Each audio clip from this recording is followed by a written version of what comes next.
It's not like her to forget.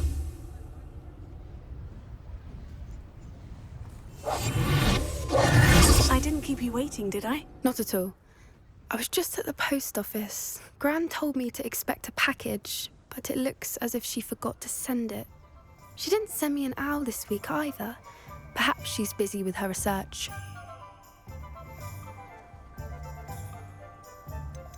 What kind of research is she doing? It varies from week to week, but it's always to do with creatures. Last week she was studying leg knots in plimpies. What was she sending you? Only some feed she's been developing. I was going to give it to Professor Howen for the measles. What did you find out about the dragon you were tracking? I realised that she didn't know the poachers had her egg, so when she left Horntail Hall, she would have headed straight to her nest. I went back to the tent and tracked her flight. How do you track a dragon long after she's gone? Tree canopies, burn marks, things like that. Well done. You certainly know what you were doing. I can't be certain, but I have an idea of one place she may have been heading. I thought we might go and see it for ourselves. Of course. Shall we leave now? If that's all right. I want to see how she's faring if she had a collar on. And she's likely frantic about her egg.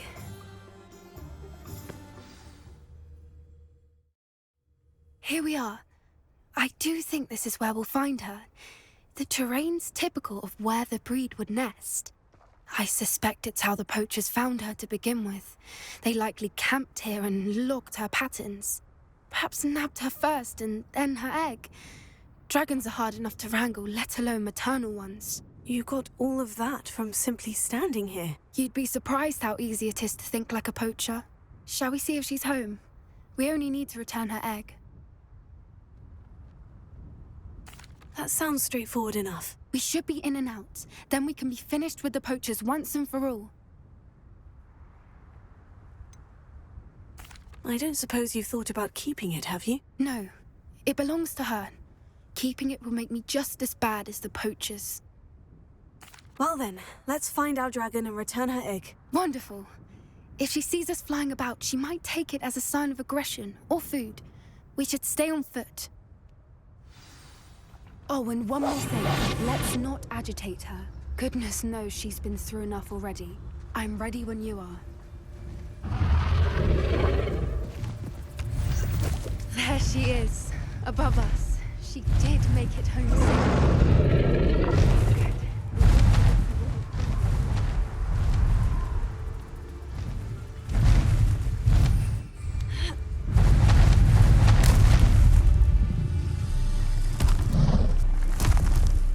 Good. Poor thing must be worried sick, wondering what happened to her egg.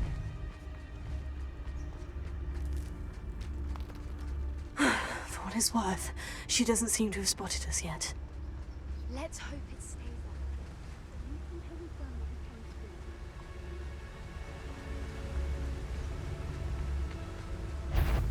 I wonder how many people is to capture.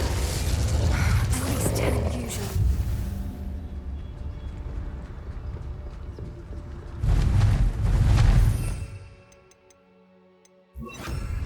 Hera. Fantastic. There she is again. She's breathtaking. From a distance.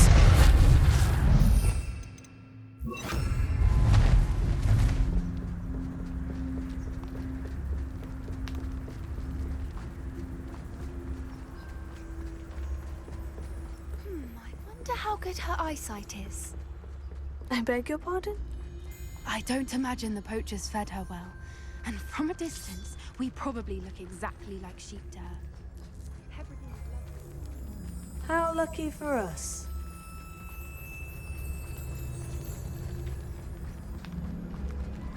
Watch your step.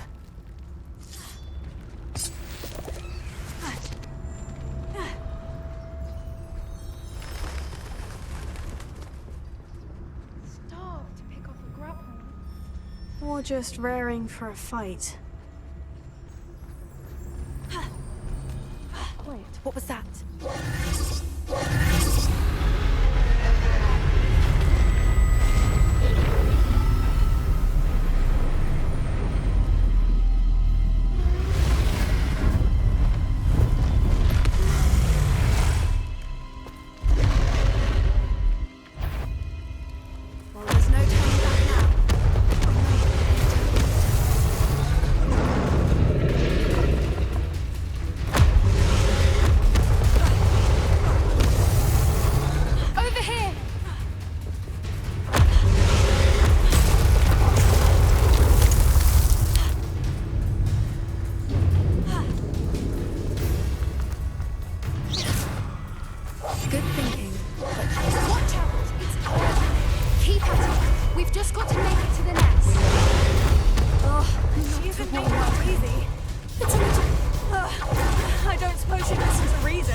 broken.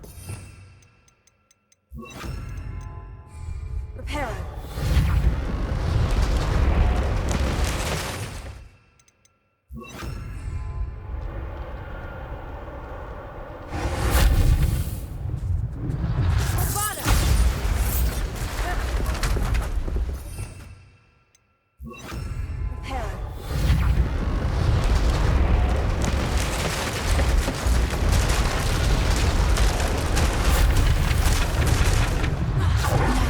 Just return her egg. Hopefully make it out without too much fuss.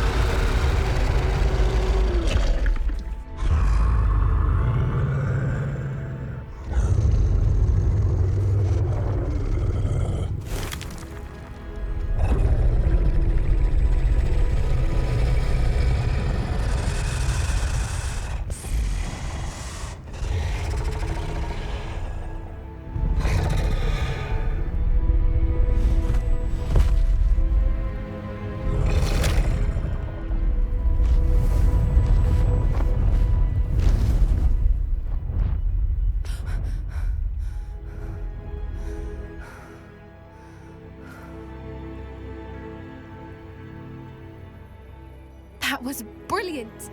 And did you see how clever? She left us perfectly unharmed. Creatures are a lot cleverer than most people realize. That's what Gran always says. The important thing is that we survived it, and we returned her egg. Thank you for doing this with me. Wouldn't blame you one bit if you wanted to head back to the castle and never think about dragons again. I was hoping to look around for a moment, if you don't mind. Take it all in. I suppose we could catch our breath. I wonder how long she lived here, or where she'll go now.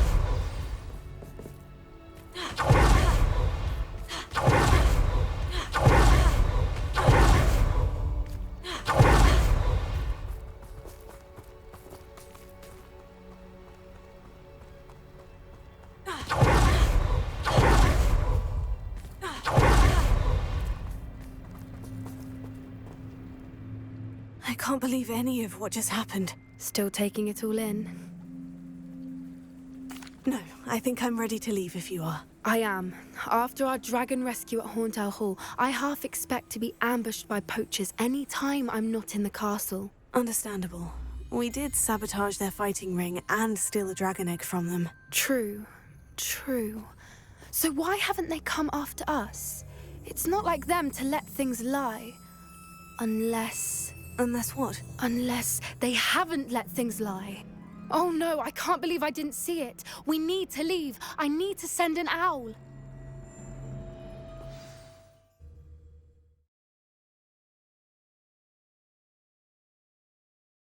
How could I have been so blind?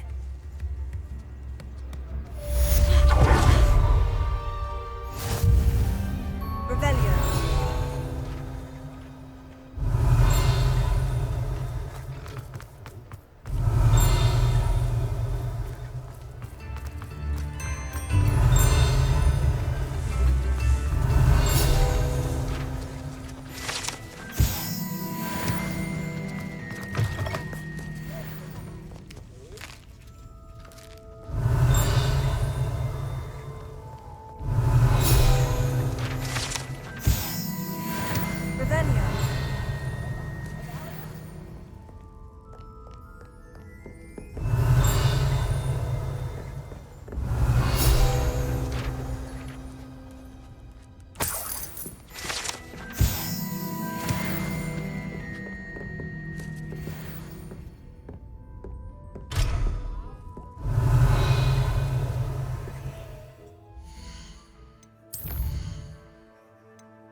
Off on another adventure, are we?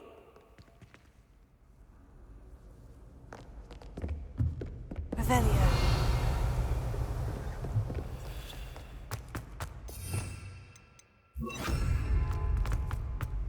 So frustrating. You wanted to speak with me, Mother? I had hoped to speak with you alone, Natsai. Your message mentioned your concern about an unusual creature that was spotted in the woods near Hogsmeade. That could have been anything.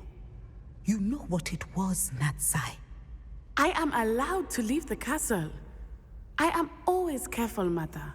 Careful. Officer Singer disagrees. She sent me an owl telling me that you have been trying to collect evidence of some kind against dark wizards.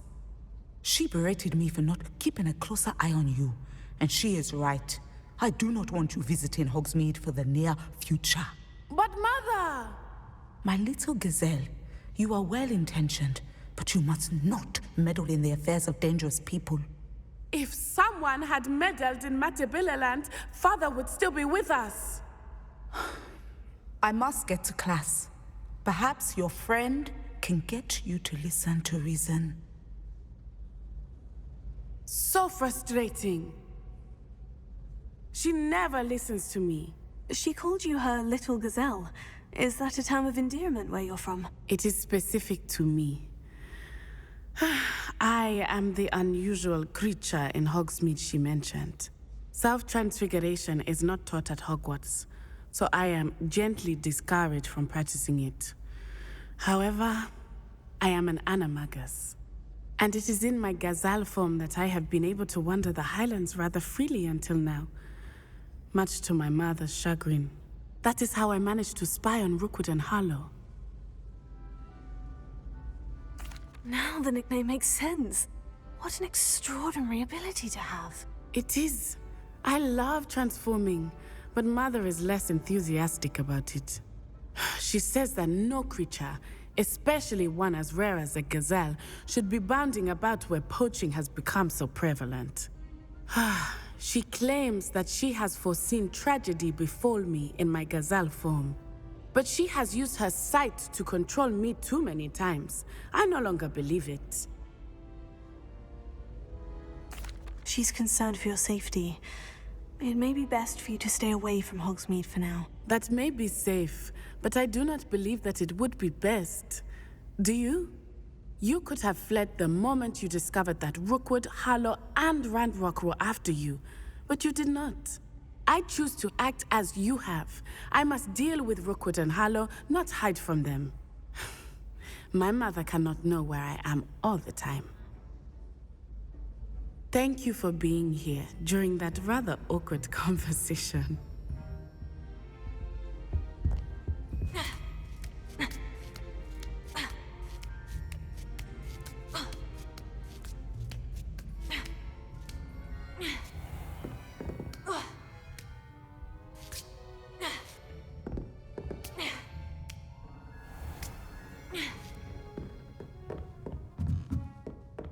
What do we have here? A demiguise. Professor, could you tell me how you and Natty ended up at Hogwarts? I can. That is an easy question. We are here because of Professor Weasley. You knew Professor Weasley when you were in Uganda. I knew of Professor Weasley. As you may or may not be aware, Professor Weasley's work once took her around the globe. Without providing detail that is not mine to share, I can say that she was well known in our wizarding community for, well, sharing magical knowledge between countries.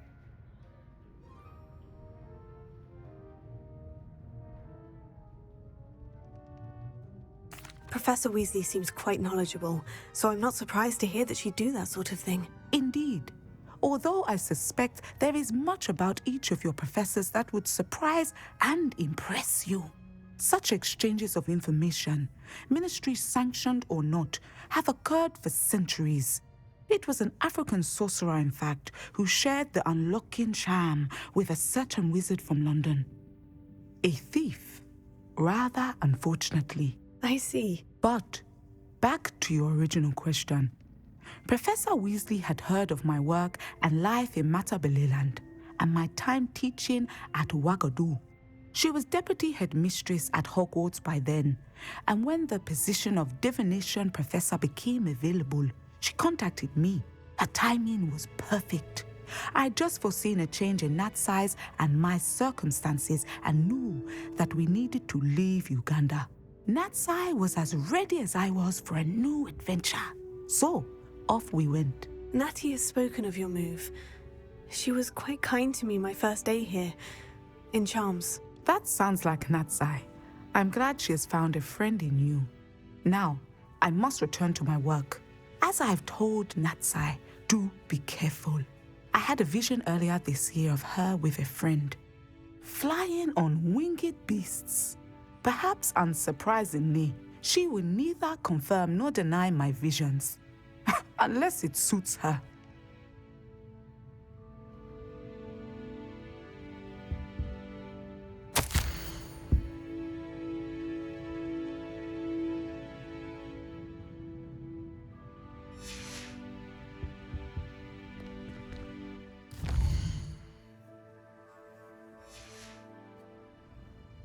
Mine now, demiguise.